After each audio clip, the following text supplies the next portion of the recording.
नेपाली भाषा, साहित्य र व्यवस्थापनका क्षेत्रमा बहुचर्चित नाम हो डाक्टर दामोदर पुडासैनी किशोर। विक्रम सम्वत 2019 साल जेठ 18 गते काठमाडौँको जितपुर फेदी 2 जन्मनुभएका पुडासैनी औपचारिक रूपमा लेखा परीक्षण विषयमा पहिलो विद्यावारिधि गर्ने नेपाली हुनुहुन्छ। लेखा विषय आफ्नो अध्ययनको मुख्य पाटो भए तापनि साहित्य र सृजनाका माध्यमबाट उहाँ देश विदेशमा सुपरिचित हुनुहुन्छ। साहित्य सृजनामा कविता र नियात्रात्मक लेखनमा उहाँको सिद्धहस्तता प्राप्त गर्न सकिन्छ। उहाँका आफन्तका अनुहारहरू, आँखाको खोजीमा, आलोकित आयाम, पहाड र प्रेम, सहर बिनाको सहर लगायतका करिब 1 दर्जन कविता संग्रह प्रकाशित छन्। यात्राका प्रेमिल तरङ्गहरू, नमेटिएका चित्रहरू, मायालु हुम्ला, सिमानाका रङ्ग, सिमानाका तरङ्ग, ग्रीष्मको निलो बतास लगायतका आधा दर्जन भन्दा बढी नियात्रात्मक रचना प्रकाशित छन्। त्यस्तै धर्मको ह्याङओभर नामक दर्शनमूलक रचना सृजना गरी आफूलाई बहुप्रतिभाशाली सर्जकका रूपमा चिनाउन सफल हुनुहुन्छ। अमेरिका, बेलायत, रुस, Japan, France, Belgium, Germany, Netherlands, Thailand, Pakistan, Bangladesh, चीन, सिङ्गापुर, इजरायल जस्ता विश्वका झन्डै 3 दर्जन मुलुकको भ्रमण गरी त्यहाँका मानिसको जीवनशैलीलाई नजिकबाट निहाल्ने यत्न गर्दै तिनीहरूको दिनचर्यालाई कहीँ न कहीँ आफ्ना रचनामा उहाँले प्रविष्टि दिएको पाइन्छ। विक्रम सम्वत 2038 असारबाट निजामती सेवामा प्रवेश गर्नुभएका पुडासैनी नायब महालेखा परीक्षक सहसचिव पदबाट विक्रम सम्वत 2077 जेठदेखि अनिवार्य अवकाश प्राप्त हुनुहुन्छ। तथापि उहाँको कर्तव्यनिष्ठ व्यवहार, समान धर्मिता जस्ता गुणले गर्दा त्रिभुवन विश्वविद्यालयको आर्थिक व्यवस्थापन विज्ञका रूपमा अध्यापी कार्यरत हुनुहुन्छ। साहित्य केवल आनन्दका लागि मात्र नलेखेर समाजको यथार्थ चित्रण र परिवर्तनमा यसको अहम भूमिका हुनुपर्छ। राष्ट्रको सभ्यता निर्माणमा यो अझ बढी जागरुक भएर अगाडि बढ्न सक्नुपर्छ भन्ने धारणा उहाँमा रहेको छ। बोर्ड अफ ट्रस्टी, अन्तर्राष्ट्रिय नेपाली साहित्य समाज, अमेरिका रानीबारी महिला समाज नेपाल, मानववादी समाज नेपाल, तन्नेरी द्वैमासिक साहित्यिक पत्रिका, दोभान साहित्यिक त्रैमासिक पत्रिका लगायतका 1 दर्जन भन्दा बढी सङ्घ संस्थामा प्रत्यक्ष र अप्रत्यक्ष रूपमा जोडिनु भएका पुडासैनीको जीवनशैली अत्यन्त सरल, सादगी र भावात्मक किसिमको पाइन्छ। उहाँका विविध रचनाहरूका बारेमा विविध दृष्टिकोणबाट खोज, अध्ययन, अनुसन्धान तथा समालोचना समेत भएको पाइन्छ। यसले उहाँको कृतिलाई थप उचाइमा पुर्याउनका लागि टेवा पुर्याएको देखिन्छ। यस्ता सृजना र रचनाका मुहानलाई प्रबल जनसेवा श्री पदक, विराट लक्ष्मी प्रतिभा पुरस्कार, शङ्कर लामिछाने युवा निबन्ध पुरस्कार, नेपाली सर्वोत्कृष्ट पुस्तक पुरस्कार, व्यथित काव्य पुरस्कार, दीपज्योति साहित्य पुरस्कार, उत्तम शान्ति पुरस्कार जस्ता 3 दर्जन भन्दा बढी सम्मान र पुरस्कार प्रदान गरिएको छ। यस्ता स्रष्टाको लेखनीमा सदा सरस्वतीको वरदान प्राप्त भइरहोस् भने यी रचनाको उचित मूल्याङ्कन गर्दै राष्ट्र निर्माणमा लाग्ने उच्च निकायका व्यक्तिहरूले बेलैमा यस्ता व्यक्तिबाट सहयोग, सल्लाह र सुझाव लिन भने कदापि विलम्ब गर्नु हुँदैन। राष्ट्र, राष्ट्रियता, सभ्यता र संस्कारको संगम बागमती टेलिभिजन समादरणीय दर्शकबिन, कार्यक्रम सभ्यतामा स्वागत छ। म माधव भुसाल। सभ्यता, नेपाली सभ्यताभित्र विविध विषयहरू समाविष्ट हुने गर्छन्। सभ्यता व्यक्तिको मात्र नरहेर सिङ्गो समाजको हुने गर्छ र राष्ट्रको हुने गर्छ र त्यो सभ्यतालाई अक्षुण्ण राख्नका लागि यहाँका विविध वर्गका व्यक्तिहरूको महत्तम भूमिका रहने गर्दछ र त्यो भूमिका निर्वाह गर्नका लागि आजको कार्यक्रममा साहित्यका माध्यमबाट, प्रशासनका माध्यमबाट कसरी यसलाई सुधार गर्न सकिन्छ भनेर अहोरात्र खट्नुहुने डाक्टर दामोदर पुडासैनी, हामीसँग वरिष्ठ साहित्यकार डाक्टर दामोदर पुडासैनी हामी माझ हुनुहुन्छ।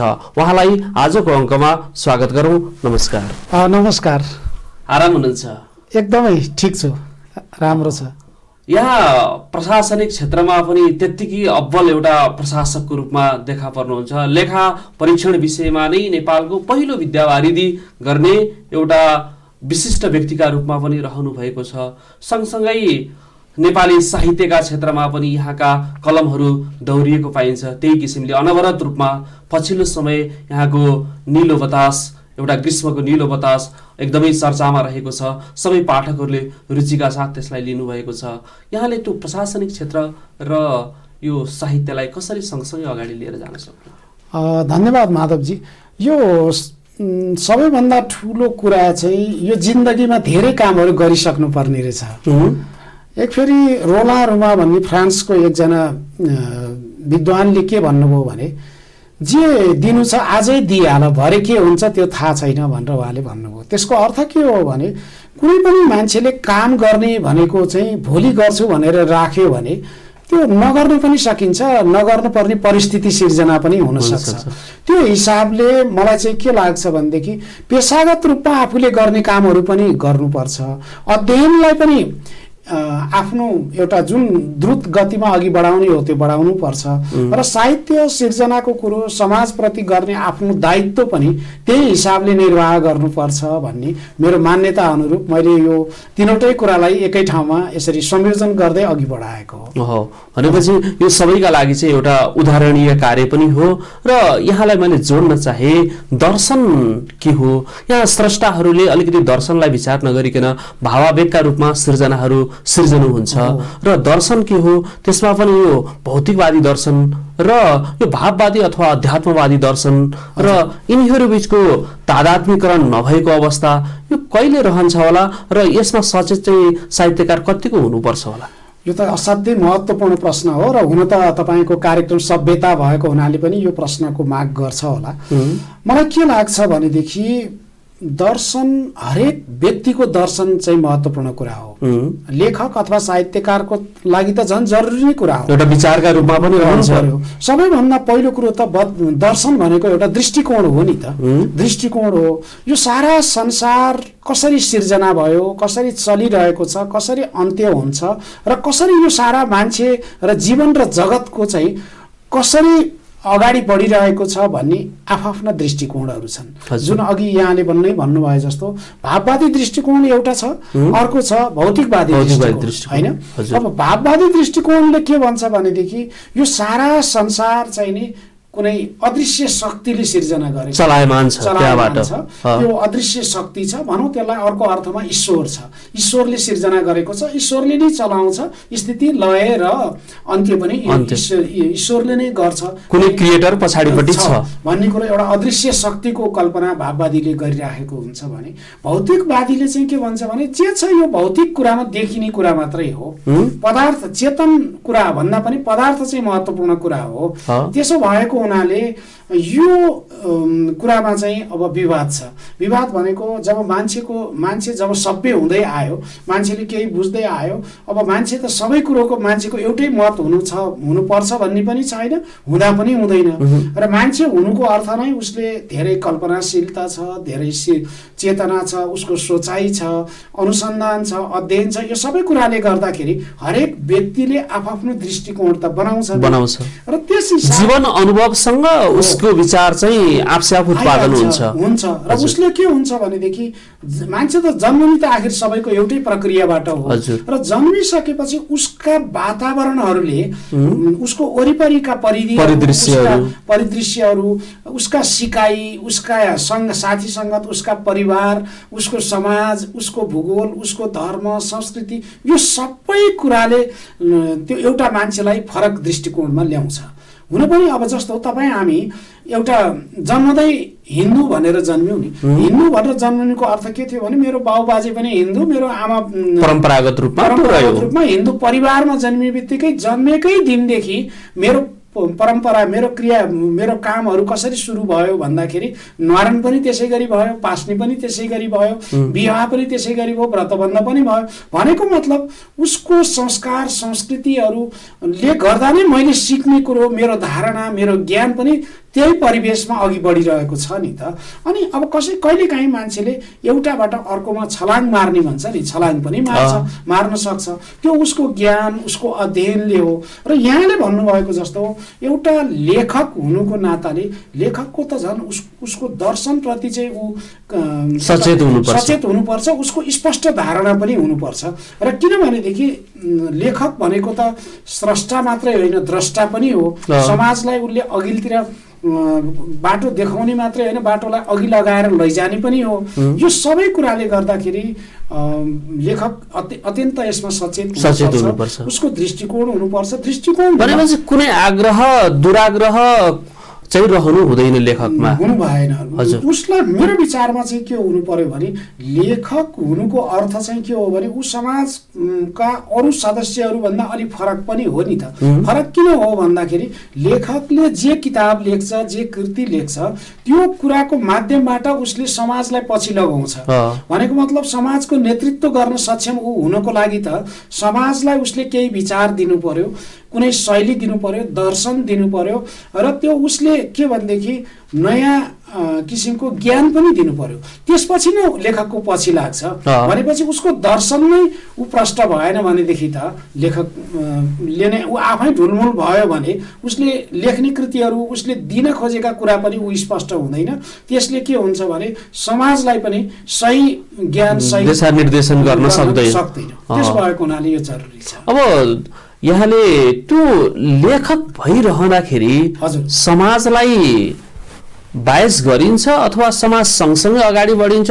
यहाँ त सृजना गर्दै गर्दाखेरि नियात्रात्मक एउटा निबन्ध लेखन अथवा नियात्रात्मक लेख अथवा यात्रा वृत्तान्त, अब यी लेखहरूमा यहाँ एउटा कोसे ढुङ्गाका रूपमा पनि हुनुहुन्छ। साहित्यमा यहाँको नियात्रा लेखनमा चाहिँ एउटा दरिलो स्थान पनि रहेको छ। पछिल्ला समयका यहाँका नियात्रात्मक रचनाहरूले एउटा सोच्न बाध्य तुल्याएको छ र नेपाली भूमिप्रति चाहिँ एउटा गर्व गर्न पनि सिकाएको छ। त्यति बेला त्यो लेख्ने बेलामा यहाँ त्यो सबै कुरा तेरो मेरो भन्ने भाव सबै बिर्सेर लेख्नुहुन्छ वा लेख्नैका लागि भनेर लेख्नुहुन्छ? एकदमै महत्त्वपूर्ण प्रश्न हो माधवजी। मलाई के लाग्छ भने यो कुनै पनि लेखकले लेख्दाखेरि कहिलेकाहीँ पूर्वाग्रहहरू लेखकको आउँछ।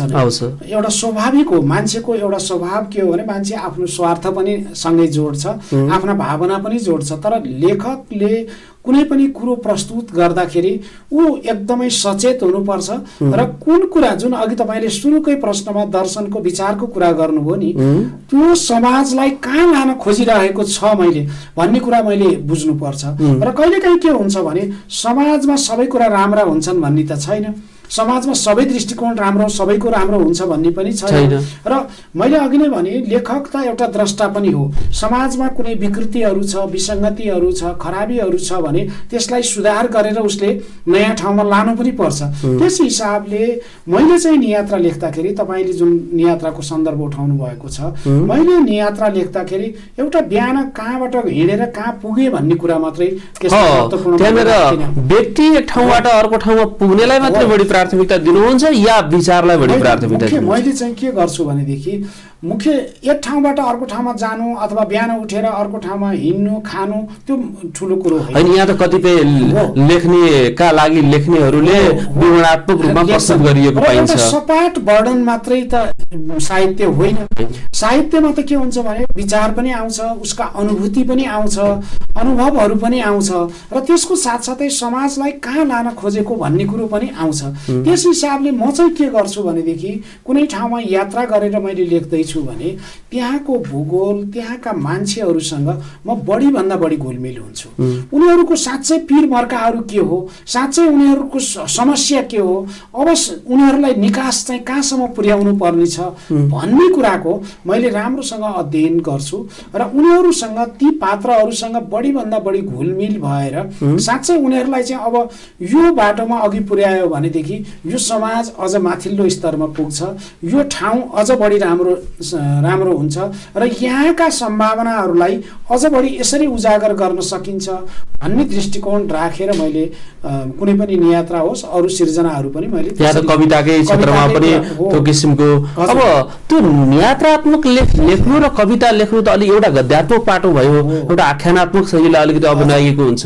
हुनु त आख्यान त कवितामा पनि आउँछ केही न केही मात्रामा, तर बढी लयात्मकता त्यसमा रहन्छ।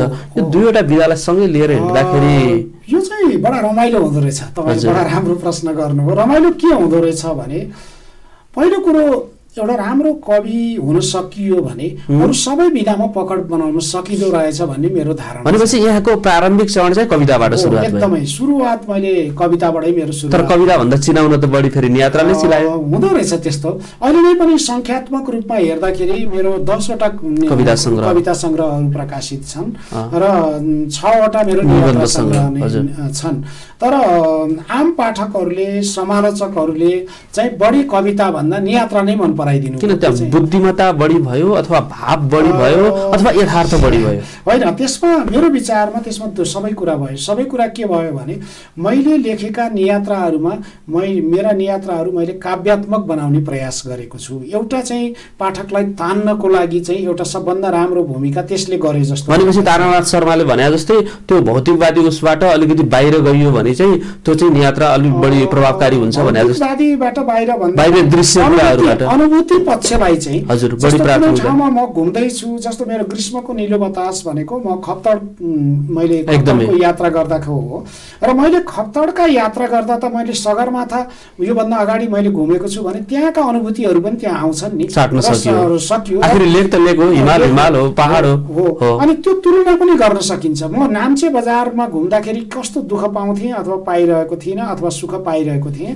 त्यो कुरो मैले खप्तडको झिग्रानाबाट उकालो लाग्दाखेरि मैले त्यो महसुस के फरक पाएँ, त्यो तुलना पनि गरेर मैले लेखिदिएँ भने मलाई के लाग्छ भनेदेखि अरू ती पाठकहरूले कसरी हेर्छन् भने ओहो सगरमाथामा यस्तो थियो, त्यहाँ त्यस्तो थियो, अथवा विदेशकै पनि मैले तुलना गरेर मैले केही कुरा भनिदिएँ भने मैले मेरो सगरमाथा हिँड्दाखेरि युरोपकै सबभन्दा अग्लो हिमाल छ मोब ल भन्ने, त्यो फ्रान्स र स्विट्जरल्यान्डको बिचमा पर्छ, त्यहाँ घुम्दाको अनुभूति पनि मैले यहाँ पस्किदिएँ भने नेपाली पाठकहरूको लागि त उनीहरूले यहाँ सगरमाथा पनि पढ्छन्, खप्तड पनि पढिरहेको हुन्छ, त्यताको अनुभूति पनि उनीहरूले पाउँछन्।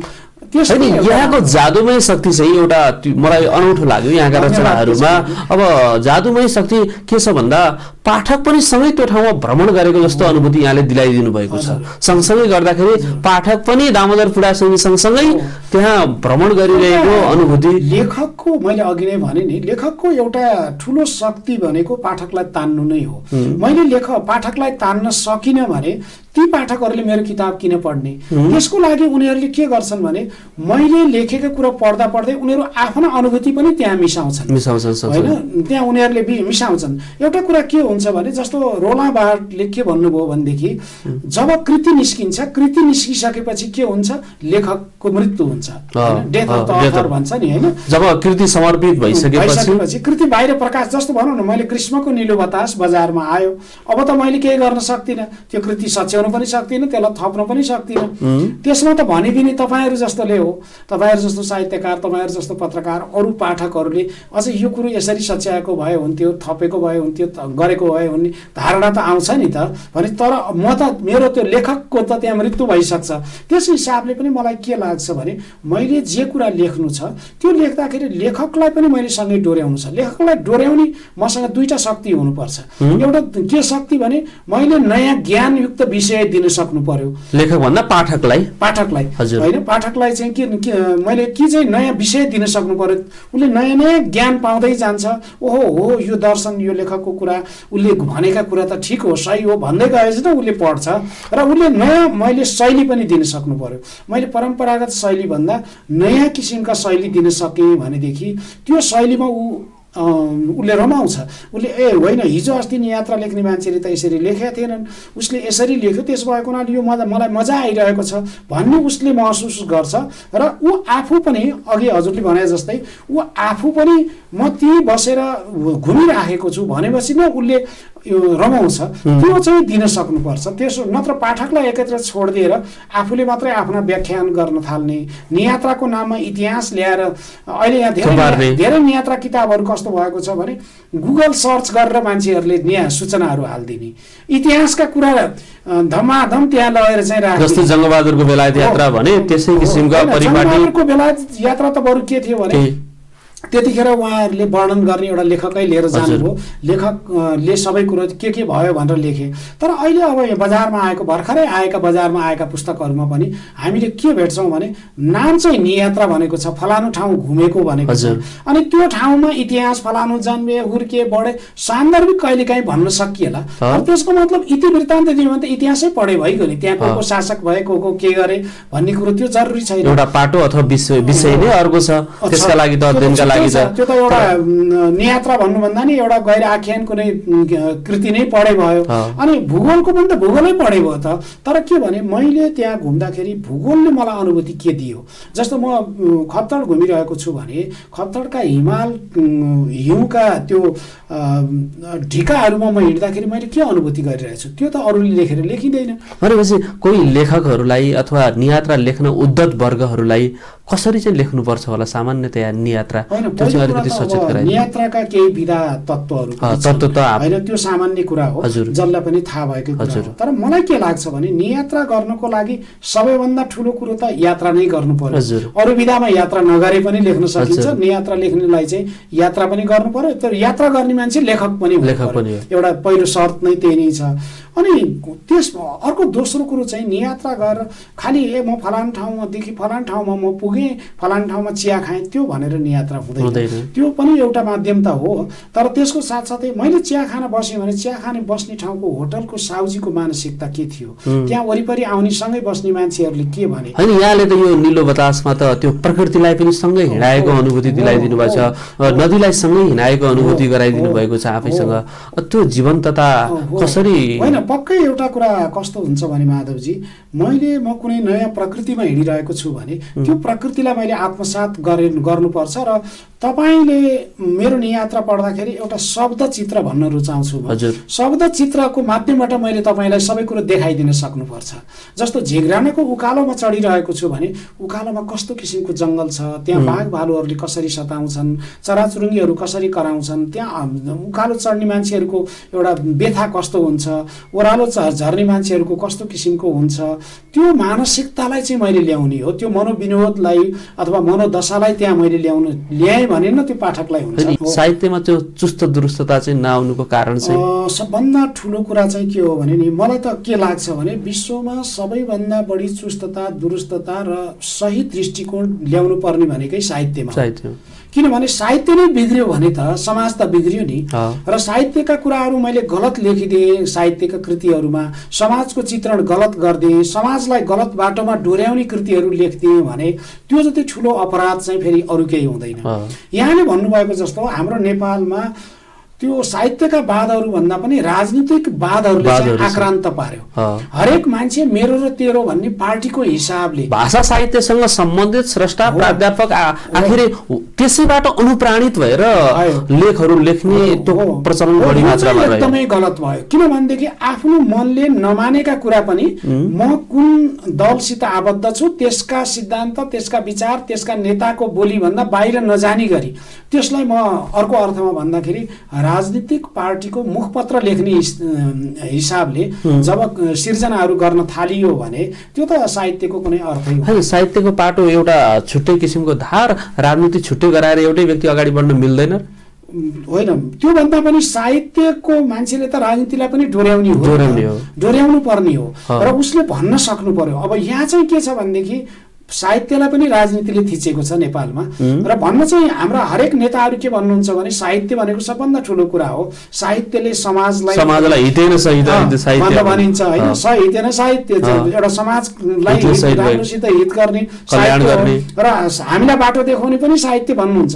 तर यहाँ गल्ती के छ भने साहित्यकार भनेका मान्छेहरू पनि दलको पछि लागेर दलको रङ मुखमा दलेर अनि त्यसको आधारमा कहाँ पुरस्कार पाइन्छ कि पद पाइन्छ कि भनेर हिँड्ने साहित्यकारमा पनि सबभन्दा गल्ती प्रवृत्ति त्यहाँ छ।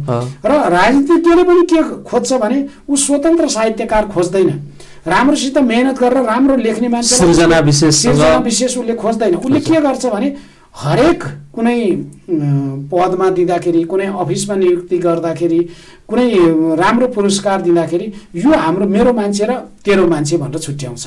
र त्यो चाहिँ नेपालको लागि राम्रो नभएर हाम्रो मान्छे त्यो पनि दलगत हिसाबले मात्रै हेर्ने प्रचलन बढी मात्रामा रह्यो। त्यो कारण चाहिँ त्यो चाहिँ नेपालको लागि सबभन्दा ठुलो अभिशापको कुरा हो।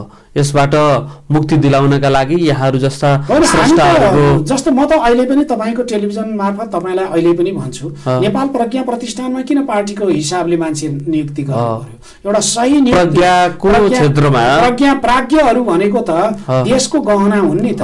त्यो कुनै एमालेको, माओवादीको, काङ्ग्रेसको, अर्को मधेसी फोरमको कसैको त होइन नि त। राम्रो जसले लेख्छ, जसले समाजलाई राम्रोसित राम्रो गर्छ, त्यो मान्छेलाई त्यहाँ पुर्याउन, किन नगर्ने? त्यहाँबाट दिने पुरस्कारहरू किन पार्टीको हिसाबमा भागभण्डा गर्ने? त्यहाँ नियुक्ति गर्ने प्राज्ञहरूमा किन नियुक्ति गर्ने त्यसरी? र अरू कामहरू गर्दाखेरि पनि राज्यले मेरा यही कुरामा बिचमा मैले जोड्न चाहे, यहाँले त्यो सृजनामा चाहिँ ती यात्रामा पनि यी कुराहरूलाई जोड्नु भएको छ। मैले लेखेको छु, मैले त धेरै ठाउँमा लेखेको छु। यो चाहिँ देशमा सबभन्दा अभिशाप, सबभन्दा गलत कुराहरू यसरी भइरहेको छ भन्ने कुरा मेरा कृतिहरूमा पनि मैले लेखेको छु।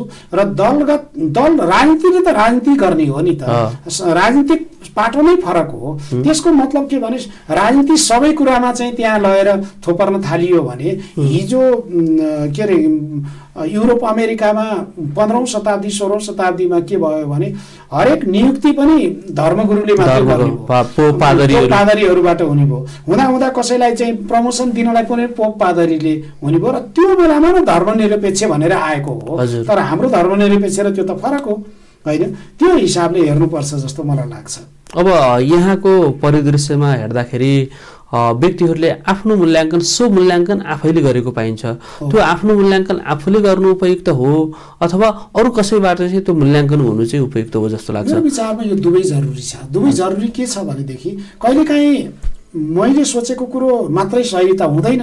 संसारमा म मात्रै अन्तिम सत्य त होइन। सत्य त यो मभन्दा मेरो पेरिफेरीमा, मेरो परिधि बाहिर त धेरैवटा परिधि छन्, सत्य छन्। तर पहिलो कुरा चाहिँ के हो भनेदेखि पहिलो कुरो आत्ममूल्याङ्कन भन्छ नि, स्वमूल्याङ्कन चाहिँ सबभन्दा जरुरी छ। म आफू ठिक छु कि छैन, मैले सही किसिमले काम गरिरहेको छ कि छैन, मैले कहाँ पुग्नु पर्ने हो, मेरो पुग्ने क्रम, मेरा बाटाहरू ठिक छन् कि छैनन्, मैले आफैले मूल्याङ्कन चाहिँ गर्नुपर्छ। त्यो महत्त्वपूर्ण कुरा हो। र दोस्रो कुरा चाहिँ के हो भनेदेखि मैले गरेको काम समाजले पनि ठिक भन्छ कि भन्दैन, त्यो कुरो समाज पृष्ठपोषण अथवा समाजको कसीमा राखेर त्यो हेर्नु चाहिँ जरुरी पनि छ। नत्र भने म फेरि सचिन्न नि त। मैले जे भने, मलाई जे लाग्यो त्यो नै अन्तिम कुरा मैले भन्दै हिँडेँ भने त समाजको आम मान्छेहरूको दृष्टिकोणमा त्यो नहुन सक्छ। कि मैले नयाँ दृष्टिकोण दिएर यो कारणले, यो तथ्यले, यो प्रमाणले गर्दा समाजलाई यसरी मैले नयाँ परिवर्तनमा ल्याउँछु भनेर मैले भन्न सक्नु पर्यो। नत्र भनेदेखि मैले गरेको गलत काम छ भने त समाजले भन्यो भने पनि त्यसलाई मैले मान्नु पर्यो। तर त्यसको लागि मैले नयाँ दृष्टिकोण, नयाँ विचार, नयाँ शैली दिएर नयाँ सभ्यताको विकास त मैले त्यसरी गर्न सक्नु पर्यो नि त। त्यसको लागि स्वमूल्याङ्कन पनि जरुरी छ। र समाजको दृष्टिकोणबाट पनि समाजले पनि मैले राम्रो काम गरेँ, नयाँ आविष्कार गरेँ, नयाँ सृष्टि गरेँ भने त यो गलत त भन्दैन नि त, उसलाई पनि त चित्त बुझ्छ भनेपछि त दुवै हिसाबले हेर्नुपर्छ। भनेपछि एक अर्कासँग अन्तर सम्बन्धित छन्, एउटा मात्रै अगाडि बढेर अथवा आफ्नो मात्रै आफैले मूल्याङ्कन गरेर पनि हुँदैन र अरूले गरेको मूल्याङ्कनका आधारमा मात्रै पनि। किनभने तपाईँ हामी भनेको त समाजकै एउटा बिन्दु हो नि, एउटा बिन्दु हो। यो बिन्दु हामी कुनै पनि मान्छे एक्लै बसेर त यो संसार चल्दैन भनेपछि यो संसार चलाउनु पनि छ, संसारलाई अघि बढाउनु पनि छ भनेपछि आफ्ना केही सही कुराहरू पनि नयाँ ढङ्गले ल्याउनु। यो बिचमा यहाँलाई नै जोडे, यहाँले आफ्नो मूल्याङ्कन आफैले गर्नुपर्दा कसरी गर्नुहुन्छ होला? मलाई के लाग्छ भने मेरो मूल्याङ्कन मैले आफैले हो, एकदमै यो झन् एकदमै महत्त्वपूर्ण कुरा हो र यो धेरै गाह्रो पनि कुरा हो। किनभने हरेक मान्छेले आफूलाई खराब भन्दैन होइन, यो मानवीय स्वभाव हो। र मैले जे गरेको छु त्यो ठिकै गरेको छु पनि भन्ला, अथवा कतिले के भन्छ यहाँ त प्रशासनका क्षेत्रमा एउटा राम्रो एउटा त्यो लेखा परीक्षणका क्षेत्रमा एउटा विश्वविद्यालयले पनि नेपाल त्रिभुवन विश्वविद्यालयले पत्याएको छ एक किसिमले भन्नुपर्दा। र लामो समय अवकाश भइसकेपछि पनि 37 सालदेखि यहाँ प्रशासनिक क्षेत्रमा आबद्ध हुनुहुन्थ्यो निरन्तर रूपमा, र अहिले अवकाश भइसकेपछि एउटा विश्वविद्यालयले पनि पत्याएको पत्याएको छ। हजुर। अब त्यो पत्याउनुको पछाडि पनि कुनै न कुनै राज होला पक्कै पनि। होइन, एउटा मलाई पनि के लाग्छ भने मेरो चाहिँ 2-3वटा भूमिका रह्यो। एउटा भूमिका प्रशासनमा पनि म के राजनीतिक आडले पत्याएको त्यो अवस्था त होइन होला तर पक्कै? मलाई अहिलेसम्म जस्तो मैले यो यहाँ बोलेर मात्रै त हुँदैन, तपाईसित बोलिसकेपछि त फेरि यो विश्वभरि जान्छ। मैले एउटा कुरो झुटो बोलेँ भने त यहाँ मलाई तपाईँलाई नै बोली त्यहाँ त एकदम गलत मान्छे तपाईँले ल्याउनु भयो भन्ने मान्छेहरू हुन्। हजुर। म अहिलेसम्म कुनै पनि राजनीतिक पार्टीको सदस्य छैन, म खुला रूपमा यहाँ यसरी भन्छु। र मैले कुनै पार्टीको सदस्यता लिँदा पनि लिन्न, यो मेरो लागि जरुरी पनि छैन। र मैले एउटा कुनै फेरि अहिलेको व्यक्तिहरू त दलको सदस्यता बिना बाँच्नै सकिँदैन, हरेक ठाउँमा त्यो एउटा जमात छ, एकदमै ठुलो। र तपाईँले भन्नुभएको जस्तो म नेपाल सरकारको सहसचिवसम्म, नायब महालेखा परीक्षकसम्म भएँ। मैले मेरो अफिसका साथीहरूले पनि भन्लान् अथवा अरूले पनि भन्लान्, म कुनै राजनीतिक दलको कुनै मैले सदस्यता लिँदै लिइनँ। कर्मचारी सङ्गठनहरूको पनि मैले लिन मिल्ने बेलामा पनि मैले लिइनँ, होइन? त्यो लिनु जरुरी छैन, किनभने कर्मचारी भनेको कर्मचारीकै रूपमा काम गर्ने हो। कुनै राजनीतिक दलको हुँदैमा त्यहाँ एकदमै ठुलो उद्यम परिवर्तन हुने पनि होइन। र मलाई सबभन्दा सन्तोष पनि त्यसैमा के छ भने मैले काम गर्दाखेरि जुन त्यो बेलाको प्रचलित ऐन नियम अनुसार पालना गरेर मैले काम गरेँ। र राज्यको लागि मैले आफ्नो दिनो ज्यानले दिएर मैले रातभरि नसुतेर पनि मैले राज्यको लागि काम गरेको छु, देशको लागि काम गरेको छु। त्यसको लागि मेरो लागि सबभन्दा सन्तुष्टिको कुरो छ। र अर्को कुरा के छ भनेदेखि कर्मचारी भन्ने बित्तिकै एउटा छदम भेषमा काम गर्ने मान्छेहरू के भनेदेखि कसैलाई तान्ने, कसैलाई होच्याउने, कसैलाई अर्गेल्याउँ गर्ने र एउटा पर्दाभित्र धेरै काम गर्ने भन्ने पनि छ। हजुर, 2 नम्बरी एकदमै त्यो काम गर्ने, अझ कतिपयले त टेबल मुनिबाट काम गर्ने परिदृश्य पनि छ। अहिलेको एउटा कर्मचारी तन्त्रमा रहेको आक्षेप पनि त्यही नै हो, भ्रष्टाचार। मैले चाहिँ के भनेदेखि अहिले पनि म एकदम खुला रूपमा भन्छु, मैले त्यो कुराको विरुद्धमा सधैँ लडेँ। भनेपछि कर्मचारी तन्त्रमा सभ्यता ल्याउनु पर्छ भनेर यहाँले एउटा चाहिँ मैले त्यो बेलामा म आफू पदमै रहँदाखेरि पनि त्यहाँभित्र रहेका त्यो कर्मचारी तन्त्रभित्र रहेका विकृतिहरूलाई मैले ठाडो रूपमा लेखेको छु। त्यो कुरा अहिले पनि तपाईँहरूले पाउनुहुन्छ। र त्यहाँ मलाई कारबाही गर्न पनि खोजियो, त्यो हुँदाखेरि त्यसरी यो गलत कुराहरू भनियो भनेर मैले लेखेको एउटा कविताको बारेमा हङ्गामा भएर मलाई कारबाही गर्न खोजियो। लेखहरू मैले लेखेँ, यो गलत छ, यो कुराको भन्दाखेरि त्यसमा कारबाही गर्न खोजेँ। अनि तर त्यो बेलामा एउटा कुरा के रहेछ भने सत्यमा शक्ति हुन्छ भन्छ, सत्यमेव जयते। अनि मैले भने ठिक छ, मलाई कारबाही गर्नको लागि त प्रमाण देखाउनु पर्यो, गलत कुरा आधारहरू हुनु पर्यो। र मैले त आधारसहित, तथ्यसहित, प्रमाणसहित यी कुरा भनेको छु नि, त प्रमाणित गर्नुभएको छ, गरेको छु भने यो कुरा चाहिँ मलाई गलत प्रमाणित गर्ने हिम्मत कोही छ भने अघितिर आउनुहोस् भनेपछि सब भागे। त्यसले गर्दा एउटा के देखिन्छ भने त्यो जो बदमासी गर्ने मान्छे हुन्छ अघिल्तिर आएर त उसले एकदम राम्रोसित मुख हजुर नै हो, सबै हो भन्छ, तर पछिल्तिर त कुरो काट्छ उसले। भनेपछि त्यो एउटा हिम्मत चाहिँ आफूले गर्न सक्नु पर्यो। र मलाई मेरो मूल्याङ्कनमा मैले आफूले दिलो ज्यान दिएर राज्यको लागि, समाजको लागि, नेपालको लागि भनेर मैले केही गर्न सकेँ जस्तो लाग्छ र अझै पनि म गर्छु। र त्यो पारदर्शी ढङ्गले र सकेसम्म मैले आफ्नै मेहनतबाट म बाँच्ने मेरो त्यो हिसाबले म अघि बढिरहेको छु। त्यही नै बढ्ने मेरो कर्मलाई चाहिँ बढी प्राथमिकता दिनुहुन्छ, सत्कर्मलाई। त्यसमा पनि कर्म त धेरैले गरेका हुन्छन्, तर त्यसमा पनि सत्कर्मलाई यहाँले चाहिँ शिरोधार्य गर्नुहुन्छ। र एउटा सरल जीवन बाँच्ने हो, कुनै धेरै ठुलो कुरो पनि महत्त्वाकांक्षा छैन, सामान्य रूपमा बाँच्ने हो, राम्रा कुराहरू गर्ने हो, राम्रा सिर्जना गर्ने हो। सकेसम्म समाजलाई एउटा म साहित्यिक क्षेत्रमा लागेको मान्छे, एउटा सभ्य बन्ने किसिमका तपाईँको जस्तो सभ्यता एउटा नयाँ दिनको लागि विभिन्न माध्यमबाट सिर्जना गर्ने हो। त्यसको लागि कुनै डर पनि हुँदैन, डराउनु पनि पर्दैन जस्तो मलाई लाग्छ, र कुनै बादमा गएर अल्झिनु पनि पर्दैन जस्तो मलाई लाग्छ।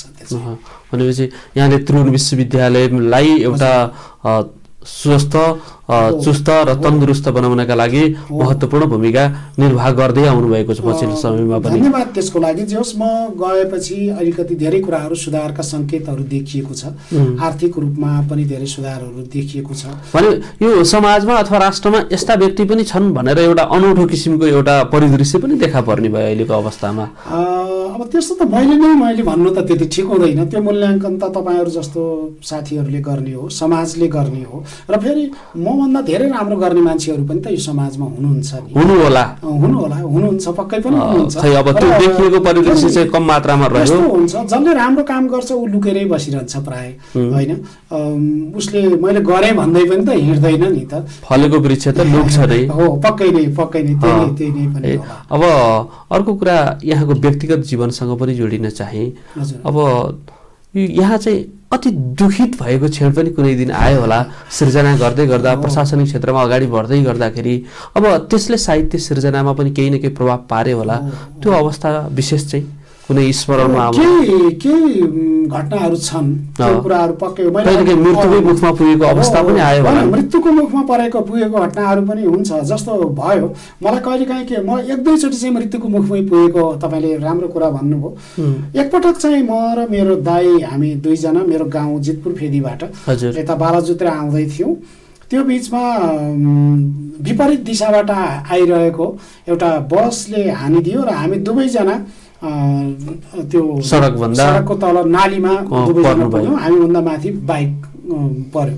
त्यो बेलामा हामी पुरै दुवैजना बेहोस पनि भयौँ र होसमा आउँदाखेरि चाहिँ र त्यो ठोकिएको बेलामा चाहिँ अब मरियो भन्ने एउटा मृत्युको अनुभूति पनि त्यहाँ भयो मलाई। र मृत्यु साँच्चै नजिक, एकदमै नजिक पुगे जस्तो त्यतिखेर पनि महसुस भएको थियो। र पछि म विगत 2 वर्ष अगाडि म सगरमाथामा गएको थिएँ। सगरमाथाबाट हामी गोक्यु भन्ने त्यहाँ तालहरू छ 3वटा, गोक्यु लेक भन्छ र गोक्युको सँगसँगै एउटा सगरमाथा पास पनि छ। त्यो हिमाल चढ्नुपर्छ। हिमाल चढेर हामी धेरै माथि गइसकेपछि ठुलो आँधी आयो, हुरी आयो र बेसरी हिउँ पनि पर्न थाल्यो। र माथि हिमालमा त्यो हिउँ धेरै भइसकेपछि ढुङ्गाहरू आफसे आफ खस्दै आउँदो रहेछ, हिउँसँगै गुड्दै आउँदो रहेछ र बाटोहरू पनि सब पुरियो। अनि त्यो बेलामा पनि अब बाँचिएन, अब यो चाहिँ अन्तिम नै क्षण हो भन्ने भएर मृत्युको नजिक पुगेको अनुभूति त्यतिखेर भयो। त्यो हुँदो रहेछ। र त्यसभन्दा बाहेक दुःखका कुराहरू त अब छन्। बेला बेलामा दुःख त सुख भन्ने कुरो त मान्छे जीवनको आरोह अवरोह नै हो। अब कयौँचोटि जस्तो अब मैले एकदमै सत्कार्य गर्दा गर्दै राम्रोसित सेवा गर्दा गर्दै अब सरकारी रूपमा नै के भनेदेखि मलाई जानी मेरो नम्बरहरू घटाइदिएर मेरो प्रमोसन रोक्का गरिदिएको, मभन्दा धेरै कम नम्बर भएका मान्छेलाई बढाएर पार्टी र त्यो जो नम्बर काट्ने मान्छे थियो उनीहरूको व्यक्तिगत स्वार्थको कारणले त्यो 4-5 जनाको उनीहरूको चङ्गुलमा जो चाकडी गर्ने अघि तपाईले दलवादको कुरा गर्नुभयो नि, हरेक अफिसहरूमा पनि के छ भने 2-4 जनाको झुण्डहरू, त्यो गलत मान्छेहरूको झुण्ड हुन्छ र उनीहरूले चाहिँ बाहिर राम्रा कुरा गर्छन्, भित्रभित्र गलत काम गर्छन्। म पनि त्यही गलत काम गर्ने मान्छेहरूको शिकार भइरहेको थिएँ। त्यो कुरो उहाँहरूले अहिले तपाईँको कार्यक्रमबाट सुन्छन् होला। अब यहाँलाई यो 2 वर्षदेखि एउटा कोरोना अथवा यो कोभिड-19 को एउटा सन्तासमा राज्य अगाडि बढिरहेको छ, विश्व आक्रान्त बनेको छ। यो समयलाई यहाँले कसरी लिनुभयो र यसलाई सृजनाका क्षेत्रमा कसरी उपस्थित गराउन खोज्नुभयो? केही त्यस्तो हामी जाँदैछौँ कार्यक्रममा। यसमा यो बडो रमाइलो र सान्दर्भिक प्रश्न पनि हो। मलाई के लाग्छ भने पहिला मलाई योभन्दा अगाडि के लाग्थ्यो भने यो सारा संसारमा मान्छे मिलेपछि त जे पनि गर्न सकिन्छ नि, नसकिने त के छ र? यो सारा संसारमा जे गर्न चाहे नि मान्छे मिल्यो भने सकिन्छ भन्ने लाग्थ्यो। तर कोरोनाले चाहिँ मलाई के लाग्यो भने मान्छे मिलेर मात्रै मान्छेको शक्ति पनि हुँदो रहेनछ। किनभनेदेखि कुनै प्राकृतिक रूपमा अर्को ठुलो शक्ति पनि आउन सक्छ, होइन? त्यो शक्तिको अघिल्तिर मान्छे फेरि निरीह हुन्छ भन्ने पनि त्यो लाग्यो मलाई एउटा कुरो। अर्को कुरो मलाई के लाग्यो भनेदेखि यो सधैँ मान्छे भिड गरेर, सधैँ जम्मा भएर, सधैँ जमघट गरेर पनि केही गर्न सकिँदो रहन्छ। अन्तिममा गएर त मान्छे खुम्चिँदै गएर आफैमा मात्रै सीमित हुनुपर्ने परिस्थिति पनि, केवल भनौँ न आफैमा मात्रै सीमित हुनुपर्ने परिस्थितिमा पनि आउनुपर्ने बाध्यता हुँदो रहेछ। त्यसले गर्दा के लाग्यो भने आखिर के रहेछ भने अन्तिममा गएर त जन्मिने पनि एक्लै हो, मर्ने पनि एक्लै हो र त्यसको कुनै ठेगान त छैन यो संसारमा। र त्यो हरेक पटक सजगता चाहिँ आफैले नै ल्याउनु पर्ने रहेछ। यो संसारमा अरू पनि छ हुन त। अब अहिले के भनेदेखि मान्छेले गरेर नै खोप आयो, भ्याक्सिनहरू आयो, मान्छेले गरेर नै सबै कुरा आयो। यो अरू मान्छेले गर्दै नै हामीले फाइदा पाइरहेका छौँ नि त। वैज्ञानिकहरूले आविष्कार गर्नुभयो, त्यसले विश्वभरिको मान्छेलाई बचाउन त्यो फाइदा त भयो। तर के भने हरेक मान्छे सजग नभइकन त हुँदैन। अहिले खोप लगाए पनि त म आफै सजग त हुनु पर्यो। त्यसो भएको हुनाले मलाई के लाग्यो भने यो कोरोनाले मलाई सिकाएको चाहिँ कुरा के हो भने अब एउटा आफूले आफैलाई माया गर्न पनि जान्नुपर्छ र आफू पछि समाजलाई माया गर्न पनि जान्नुपर्छ। यो दुवै कुरो भयो भने व्यक्तिगत माया पनि समाजको माया पनि भयो भने संसार अलि रमाइलो हुन्छ र सजग हुने कुरामा हुनैपर्छ। र बल छ हुँदैमा सबैलाई पेलिँदैन, किनभने आफू मात्रै होइन आफूभन्दा बाहिरको काबु परिस्थिति त आउन सक्छ। त्यो कुरामा नि तयार चाहिँ हुनुपर्छ भन्ने ज्ञान मलाई दियो। र मैले कोरोनाको समयमा केही रचनाहरू सिर्जनाहरू गरेँ। कोरोनाको समयमा मैले किताब नै पनि तयार गरेँ, एउटा किताब। त्यो किताब प्रकाशित आउँदैछ र त्यसभन्दा बाहेक मैले कविताहरू पनि सिर्जना गरेँ। कोरोनाले जस फाइदा पनि दियो मलाई। मैले त्यो कोरोनाको समयको सदुपयोग जुन घरभित्र एउटा एकान्तवास बस्दाखेरि त्यसलाई मैले सिर्जनामा लगाएँ। त्यो एउटा राम्रो हतोत्साहित नभइकन सृजनाका रूपमा त्यसलाई चाहिँ आफ्नो त्यो शक्तिलाई चिन्तालाई चिन्तनमा लानु पर्यो। त हजुर हामी सबैले के हो भनेदेखि कुनै पनि कुरोमा डराएर आत्तिएर त हुँदैन। यो आखिर सबै कुरालाई चाहिँ हामीले सामना गर्ने नै हो। मान्छेको त के भनेदेखि मान्छेको जन्म भनेको नै मान्छेको जीवन भनेको नै के हो भन्दा मृत्युलाई कुरिरहेको छ होइन। र उसलाई हरेकचोटि हामी हरेक क्षणमा मृत्युको सन्तासमा बाँचिरहेका छौँ। कुन बेला मृत्यु आउँछ त्यो थाहा छैन। र त्यो थाहा नभएर हामी फेरि खुसी छौँ, किनभने मेरो मृत्यु कति क्षणपछि हुन्छ, हजुरको कुन हुन्छ, अरू साथीहरूको कुन बेलामा हुन्छ, त्यो थाहा नभएर हामी खुसी छौँ के। नवअवस्थालाई एउटा व्यवस्थापनका क्षेत्रमा अथवा अन्य विषय लिएर, प्राविधिक विषय लिएर अथवा विज्ञानका विषयहरू लिएर अगाडि बढिरहेका व्यक्तिहरू सृजनाका क्षेत्रमा आउन सक्छन् या सक्दैनन्? होइन, त्यो त हरेक मान्छेमा सृजनशील छ। यहाँ त कतिपयले मेरो बच्चा साइन्स पढ्दैछ, के पढ्दैछ, साहित्यतर्फ त्यति रुचि छैन, रुचि दिनु हुँदैन भन्ने पनि एउटा चाहिँ एकदमै गलत विचार हो जस्तो लाग्छ मलाई। किनभनेदेखि साहित्य भनेको त विज्ञान इतर पनि होइन, अर्थशास्त्र इतर पनि होइन, सामाजिक शास्त्र इतर पनि होइन, राजनीति इतर पनि होइन नि त। साहित्य त हरेक कुरामा जोडिएको छ। विज्ञान पढ्ने मान्छेले झन् साहित्य सिर्जना गर्यो भने त झन् राम्रो कुरा हो नि त। इन्जिनियरिङ पढ्ने मान्छेले साहित्य सिर्जना गर्यो भने त झन् राम्रो कुरा हो, किनभने त्यही क्षेत्रमा उसले नयाँ कुरा ल्याउन सक्छ नि त। तपाईँ हामीलाई थाहा भएकै कुरा हो, सुएज क्यानल भनेर जुन इजिप्टमा एउटा ठुलो समुद्रको भङ्गारलाई छिराइयो जमिन काटेर, त्यो 100 वर्ष अगाडि एउटा उपन्यासकारले उहाँले लेखिदिनु भयो र त्यो उपन्यासकारले लेखिदिएको आधारमा भोलि गएर त्यहाँ गरियो, एउटा नहर बनाइयो भनौँ न। त्यसले चाहिँ एउटा युरोप र अमेरिका एसियालाई एकदम नजिक बनाइदियो त्यो होइन। भनेको मतलब साहित्य सिर्जना गर्ने भने त नयाँ विचार दिने हो। त्यसमा जुनसुकै विधामा पढोस्, डाक्टरले पनि सबभन्दा राम्रो, म त के भने डाक्टर पढ्ने चिकित्सा शास्त्र पढ्ने साथीहरूलाई भन्छु, तपाईँहरूले चाहिँ सबभन्दा धेरै सिर्जना गर्नु। किन भन्दाखेरि जीवनको अनुभव त सबभन्दा दुखी मान्छेहरू, सबभन्दा पीडाको मान्छेहरू, जीवनको सबभन्दा अप्ठ्यारा कुराहरू त आएर उनीहरूले खुलस्त बताउँछन् नि त। त्यसले गर्दाखेरि न जीवन के हो भन्ने कुरो उहाँहरूले छिटो बुझ्नु, साहित्य अझ बढी शक्तिशाली हुन्छ। भनेको त्यो पीडाहरूलाई, त्यो खुसीहरूलाई एउटा मान्छे मर्न लागिसकेको मान्छेलाई कुनै चिकित्सकले बचाइदिनु हो भने ऊ कति खुसी हुन्छ, उसले जीवन पाएको अनुभूति उसले कसरी, त्यो कुरा त किताबमा एउटा चिकित्सकले लेखिदिनु भयो भने आम पाठकको लागि त कति ठुलो उपलब्धि हुन्छ। त्यसो भएको हुनाले यही विषय हुनुपर्छ भन्ने छैन। जुनसुकै विषय पढ्ने मान्छे पनि समाजलाई अघि डोर्याउनको लागि केही न केही नयाँ सिर्जना गर्न सक्छ, गर्नुपर्छ भनेर म भन्छु। हस्, यो व्यस्त समयका बावजुद पनि हामीलाई बागमती टेलिभिजन र सभ्यता कार्यक्रमलाई समय दिनुभयो। यहाँको सृजनशीलता अझै झाँगिँदै जाओस्, प्रस्फुटित हुँदै जाओस् र पल्लवित हुँदै जाओस्। हाम्रो तर्फबाट विशेष शुभकामना। प्रशासनका क्षेत्रमा पनि यहाँ जसरी एउटा आदर्श व्यक्तिका रूपमा रहनु भएको छ, यहाँको शिर त्यसरी नै ठाडो भएको हामी देख्न पाइरहौँ र आगामी अङ्कमा पनि कुनै विशिष्ट अङ्कमा यहाँलाई जोड्ने नै छौँ। तबसम्मका लागि यहाँबाट हामी छुटिन्छौँ। मलाई पनि के लाग्छ भने तपाईँहरूले बागमती टेलिभिजनले यति राम्रो कार्यक्रम सञ्चालन गरिरहनु भएको छ। सभ्यता भनेको एकदमै ठुलो अर्थ राख्ने कार्यक्रम हो र तपाईँको टेलिभिजनले नै एउटा नेपाली सभ्यतालाई विश्वमा एउटा उच्च स्तरमा पुर्याउने प्रयास स्वरूप यो काम गर्नुभएको छ। यसको लागि टेलिभिजन यो बागमती टेलिभिजनसित आबद्ध हुनुभएका संस्थापकदेखि तपाईँहरू जो एउटा मौलिक रूपमा निरन्तर मेहनत गरिरहनु भएको छ, तपाईँहरू सबैलाई म यसको बधाई पनि दिन्छु र धन्यवाद पनि दिन्छु। एउटा नेपाल बनाउनको लागि एउटा छुट्टै भूमिका तपाईँहरूले सिर्जना गर्नुभयो, त्यसको लागि म धेरै धेरै धन्यवाद पनि दिन्छु। साहित्य सङ्गीत कलाविहीन साक्षात् पशुपुच्छ विशालहीन नेपाली सभ्यता र संस्कृति अनि यहाँको प्रचलनको निर्माणमा यहाँका प्राज्ञजनहरूको महत्त्वपूर्ण भूमिका रहेको छ। आजको कार्यक्रममा डाक्टर दामोदर पुरासैनी वरिष्ठ साहित्यकारसँग हामीले चर्चा गर्यौं। आगामी अङ्कमा फरक स्रष्टा र विषयका साथ उपस्थित हुने नै छौं। तबसम्मका लागि कार्यक्रमबाट बिदा दिनुहोस्। नमस्कार।